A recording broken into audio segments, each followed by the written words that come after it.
그 책에 의하면 물이 이제 파동을 기억을 한다고 해요. 그래서 그 파동에 따라서 생성되어지는 결정이 각기 다른 그런 모양을 나타난다고 합니다. 예를 들어서 물은 어떤 자연의 평화로운 사진을 보여준다든지, 아니면 좋은 언어를 듣게 한다든지, 아니면 좋은 그런 클래식 음악을 듣게 하면 그 물이 아름다운 결정체를 만들어낸다는 거예요. 사랑과 감사의 언어를 하면 물에서 긍정적인 파동을 일으킵니다. 물은 이에 반응을 보내면서 마치 눈의 결정과 같은 모습을 나타낸다. 베토벤의 그 운명교향곡을 듣는 부분은 굉장히 아주 로맨틱한 형태로 세밀하고 잘 정돈된 그런 아름다운 모습을 보여주는 반면에 헤비메탈 음악을 들려주면 그 물의 결정이 다 깨져버려요. 그래서 이 형체를 이루지 못하는 그런 모습을 보여준다고 합니다. 그리고 한 가지 놀라운 사실이 뭐냐면 물에게 하지 못해!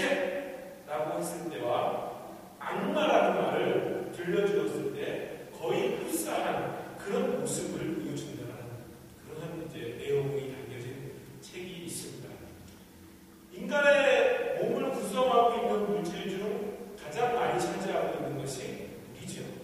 70%의 상당의 그런 비중을 차지하고 있는데, 그렇다고 본다면 그의 이론대로라면 이 언어라는 것, 당연히 언어라는 것은 사람의 인체, 그리고 영혼, 그리고 우리의 생활에 미치는 영향은 대단하다, 이렇게 볼 수 있겠습니다.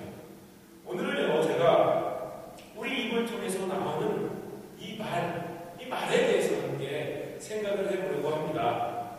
입에서 나오는 말, 이것을 우리는 에너지다, 이렇게 한번 생각을 해보십시오. 입에서 나온 말은 여러분 사라지지 않아요. 그리고 작은 에너지가 되어서 내 주변을 이렇게 계속 감싸고 있습니다. 그래서 내 주변에서 내 주위에 눈에 보이지는 않지만 나의 말들이 가득 차 있다, 이렇게 볼 수가 있는 거예요. 사람들이 나를 만나면 내가 그동안 해놓은 말의 에너지를 느끼게 될 것입니다. 나 또한 상대방이 한 말의 에너지를 또한 감지하게 될 것입니다. 그래서 말 한마디 하지 않아도 그냥 상대방의 얼굴만 봐도 상대방이 어떤 사람인지를 우리는 느끼게 되는 거죠. 심지어는 그 사람의 사진을 봐도 이 사람이 어떤 사람인가 라는 사실을 우리가 알게 되는 것입니다. 평소에 감사, 기쁨, 만족, 행복, 사랑, 웃음, 좋은 말을 많이 하는 사람들은 주위에 많은 그런 밝은 기운들을 그렇게 끌어당겨서 그냥 그 얼굴만 봐도 기분이 좋아지는 거예요. 평소에 불평하고 불만하고 험담하고 거짓말하고 욕설하고 변명하는 사람들은 그 앞에만 가도 그냥 어두운 그 기운이 훅 하고 밀려와서 숨이 막혀지는 그런 경우도 우리가 경험을 하게 됩니다.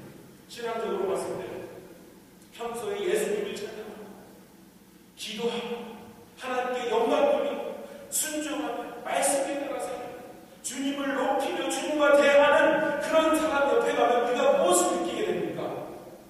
은혜를 느끼게 됩니다.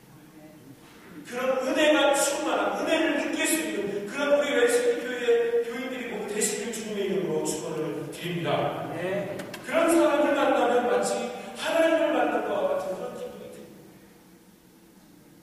연초에 제가 우리 성도님들께 우리가 좋은 씨를 오래 잘 뿌려야 된다라는 말씀을 드렸는데요.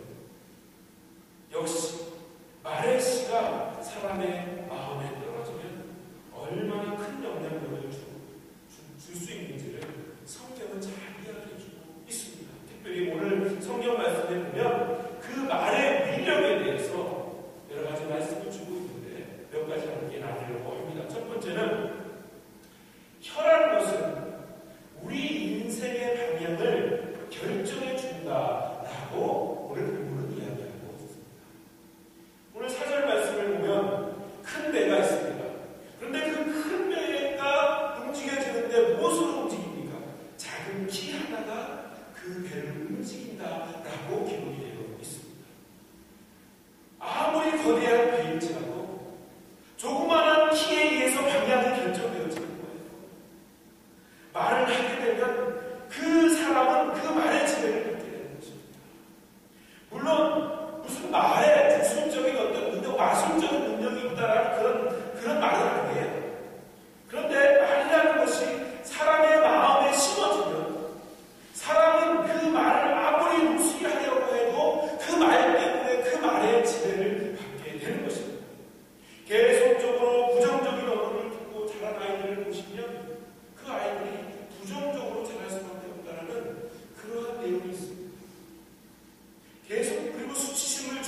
나누고 자라나이는 죄책감을 배우게 된다. 관대함 속에서 자라나이는 인내를 배우고 격려의 말을 들으며 자라나이는 자신감을 갖는다라는 그런 이야기를 하고 있습니다. 똑같은 세상이지만 여러분, 우리가 어떠한 안경을 쓰느냐에 따라서 세상이 파랗게도 보이고 노랗게도 보이는 것처럼 어떤 말이 마음에 떨어지느냐에 따라서 그 사람의 인생이 그 인생의 방향이 달라지는 거예요. 그리고 어떤 때는 사소한 그 말 한마디 때문에 사람들의 인생의 방향이 엄청나게 바뀌어지는 것을 우리는 알게 됩니다. 두 번째로, 혀라는 것은 내 소유를 파멸시킬 수 있는 그런 위대한 미력이 있다는 것을 여러분 기억하셔야 됩니다. 여러분, 불씨가 산에 불이 나지만 그 불이 어떻게 시작됩니까? 큰 불이 불로 시작되는 경우가 없죠. 작은 불씨지만 그 불씨가 많은 나무를 태우게 되는 것입니다. 그런 것처럼 순식간에 우리를 태워버리는 것처럼 이제까지 쌓은 권력과 명성과 재물을 하루아침에 잃게 만들 수도 있다는 거예요. 말 한마디 때문에. 우리는 종종 말 한마디를 잘못해서 정치적인 권세에서 물러나는 그러한 사람들을 우리는 간혹 보게 되죠. 여러분, 혹시 중국 고사 서거준 촌철살인이라는 그러한 말을 아십니까? 다 아시겠습니다만 그 의미는 한치밖에 안 되는 그 바늘이 사람을 죽일 수 있다는 말이에요. 말 한마디가 사람을 죽일 수 있는 거예요. 센치밖에 안 되는 그 작은 것이 사람의 인생을 망가뜨릴 수 있다는 말입니다. 술자리에서 헛소리 한번 잘못해서 물러난 친구가 말 한마디 잘못했다가 물러난 권력자들을 우리는 종종 보지 않습니까?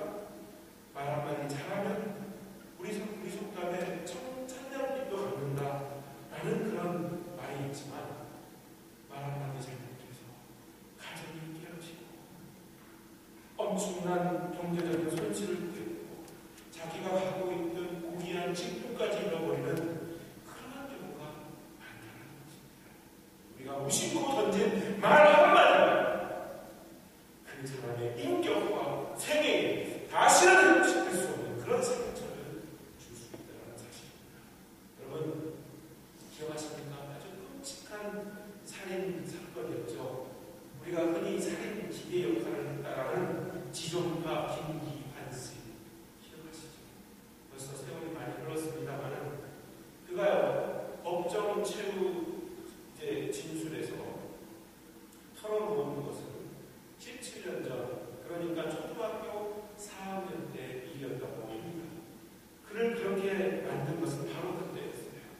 1977년 창밖에 눈이 하얗게 덮여있는 어느 한 겨울날, 초등학교 교실에서 그는 크레파스를 가져오지 않았다는 이유로 선생님으로부터 무시를 당하고 그리고 욕을 듣고 따귀를 맞고 벌을 속에 되었다는 거예요. 그는 형장으로 가기 위한 법정의 최후 진술에서 이렇게 이야기합니다. 재판장님, 저는 그때부터 세상의 모든 사람들이 모였습니다. 모두 죽이고 싶었습니다. 라고 이야기를 했다. 선생님의 말 한마디, 그의 가슴에 사망의 씨가 박혀서 한 시골 아이를 처절한 인생으로 만들어 버린 것입니다. 말은 이렇게 무서운 그런 파괴력을 갖고 있는 것이죠. 또한 말은 우리의 행동을 통제하고 결정해주는 역할을 합니다. 여러분, 재갈을 아시죠? 재갈은 조그만한 것이지만 좀 바꿔주세요. 계속 넘어가고 있어요. 이지만 말의 행동을 결정해주고 통제하는 것이죠. 말은 아무런 힘이 없는 것 같지만 여러분, 말함으로써 그 분리에서 벗어나지 못하고 그 말에 따라 살아가는 경우가 얼마나 많은지 모릅니다. 그래서 잠언 6장 2절에 이렇게 지혜로운 말이 있습니다. 내 입의 말로 내가 얽혔으며 내 입의 말로 인하여 잡히게 되었느니라. 인간의 행동은 그의 언어의 지배를 받는다. 이렇게 많은 말의 재갈처럼, 그 많은 말의 재갈처럼, 그리고 배의 기처럼, 산불의 조그마한 불씨처럼 힘이 있고 파괴를 있는 영향력 있는, 그리고 이 말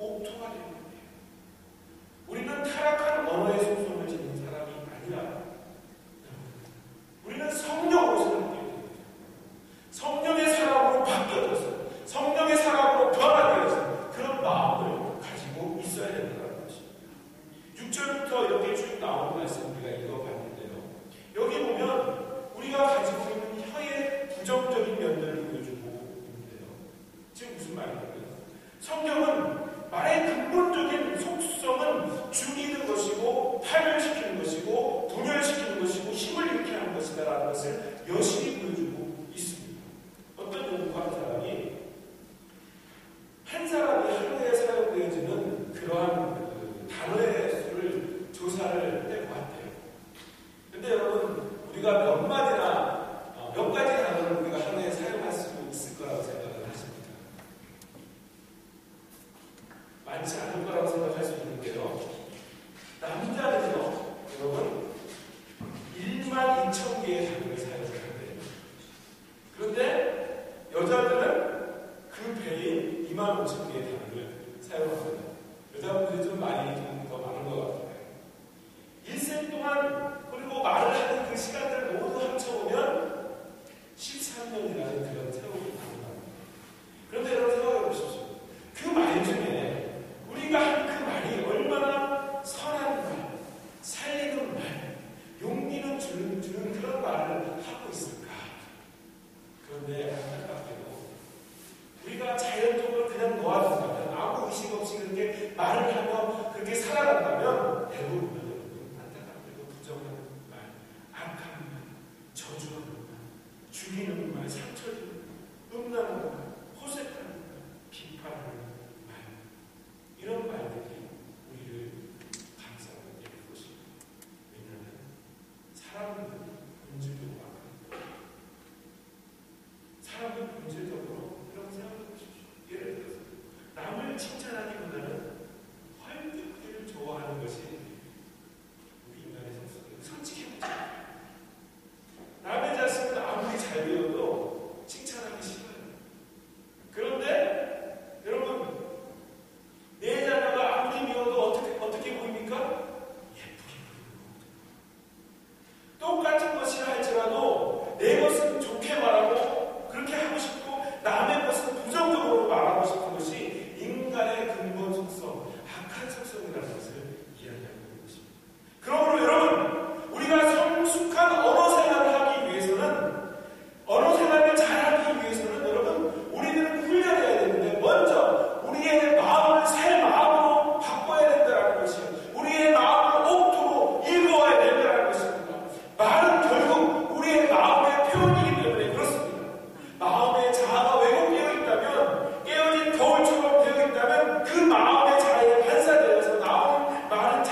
무슨 심판의 차등성이 있나, 좀 직분이 높은 사람들은 더 큰 심판을 받게 되느냐, 이런 말씀을 우리가 생각할 수 있는데, 그런 말씀이라기보다는 그만큼 우리에게 직분이 있다면 말하는 거에 대해서 조심하라, 이런 말이 되는 것입니다. 마태복음 12장 36절에서 37절의 말씀을 보니까요, 내가 너에게 이르노니 사람이 무슨 무익한 말을 해서 심판날에 이에 대하여 신문을 받는다. 내 말로 의롭다함을 받고 내 말로 정죄함을 받으리라. 이렇게 말씀하고 있는 것입니다. 또한 예수님도 이렇게 말씀하셨어요. 지극히 작은 소자 하나를 실족해 하는 것이 차라리 하는 것보다 차라리 연자맷돌을 메고 연자맷돌을 메고 바다에 빠지는 것이 낫다. 이렇게까지 심각하게 말씀을 하셨던 것을 기억하고 있습니다. 두 번째 이유는 뭐냐면 2절에 나와 있는데요. 우리가 다 실수가 많기 때문에 이런 말씀을 주시고 있는 것입니다. 야고보 자신도 포함시키고 있는 말씀입니다.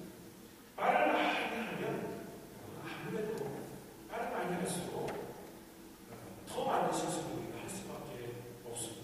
그러므로 선생이 되려고 하지 말라고 하기 이야기하는 것인데요. 그러면 이 말씀은 문자적으로 정말 선생이 되지 말라라는 말씀이겠습니까? 그러면 아무도 선생이 되지 않으면 누가 가르칩니까? 그것은 오히려 성경은 무엇을 얘기해요? 교사의 직분을, 그 말에 어떤 중요성, 그리고 그거에 대한 책임성을 그렇게 강조하고 있는 것이죠. 이 말씀을 통해서 특별히 야고보서의 특징이 있지 않습니까? 행함인데 행함에 대해서 강조하고 있는 것을 볼 수 있습니다. 1절에서 5절까지는 성숙된 신앙생활에서 말과 행함을 다루는 그러한 부분으로 우리가 볼 수가 있는데, 행함이 없이 말만 하는 그런 선생이 되지 말라는 것입니다. 현대에서는 좀 우리가 이해하기 쉬운데 이렇게 한번 보십시다. 사랑하는 형제들이여, 남의 결정을 들추어내는 일에 열을 올리지 마십시오. 우리는 누구나 할 것 없이 다 많은 가업을 범하며 살고 있습니다. 그러나 다른 사람들보다 더 나은 판단력을 가져야 할 우리 교사들이 악을 행한다면 더 큰 형벌을 받아 마땅할 것입니다. 말만 많이 하고 행함이 없는 그런 선생이 되지 말라는 것이 결론적인 이야기입니다.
아닐 때는 찬양하지 못했습니다.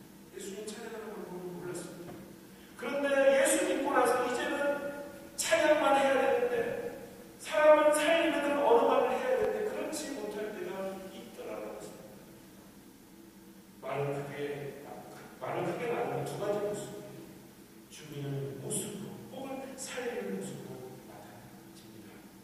죽이는 모습으로 나타나는 말은 그 말이 비수가 되어서 상대방을 우울하게 만듭니다.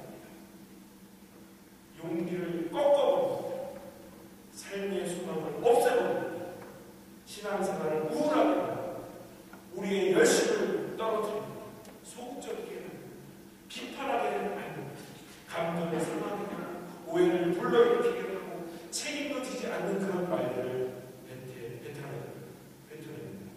이런 모습은 하나님 보시기에 좋은 모습이 아니라, 대안이 없다면, 차라리 대안이 없다면 비판하지 않는 것이 좋습니다. 이런 말을 보이면 그 말에 의해서 나타나게 되는 열매를 여러분도 상상을 해보시면서 우리가 조심히 해야 될 줄로 압니다. 이제 여러분, 우리는 살리는 말을 해야 될 줄로 압니다.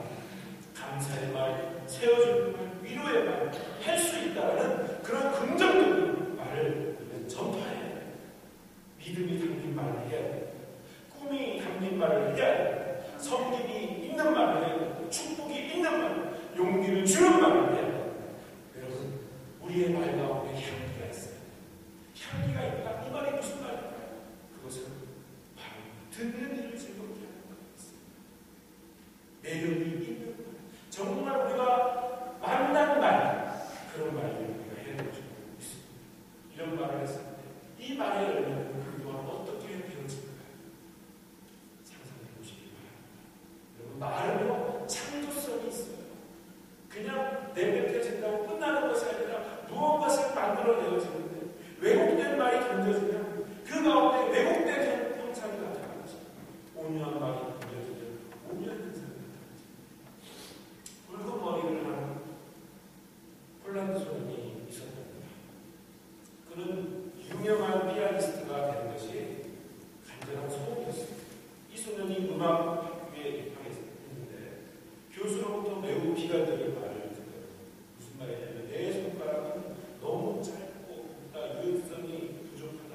다른 악기를 택해라.